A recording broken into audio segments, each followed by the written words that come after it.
Dalawang individual ang naaresto sa isang matagumpay na buy-bust operation na isinagawa ng Iloilo City Police Station 6 sa ilalim ng pamumuno ni Police Captain Benji Dyson, Officer in Charge at Regional Police Drug Enforcement Unit 6 sa Barangay Santo Niño Norte, Arevalo, Iloilo City, nito lamang ika-22 ng Pebrero, taong kasalukuyan.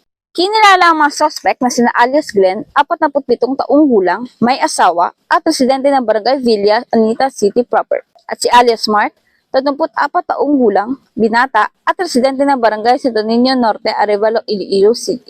Nakumpiska sa nasabing operasyon ng isang plastic sachet na hinihinalang shabu bilang buy-bust item, 4 na plastic sachet na hinihinalang shabu mula sa posisyon ng mga suspect, 5,000 pesos buy-bust money at iba pang non-drug items. Tinatayang nasa 60 gramo ng hinihinalang shabu ang na-recover mula sa mga suspect na may kabuuang halaga ng 408,000 pesos.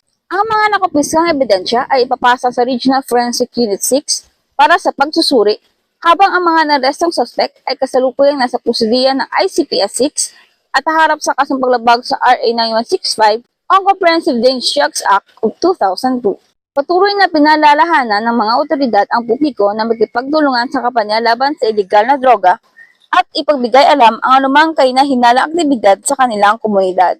Muling pinatunayang Philippine National Police ang kanilang dedikasyon sa pagpapanatili ng kapayapaan at kaayusan sa bansa sa pamamagitan ng masigasig na operasyon laban sa kriminalidad.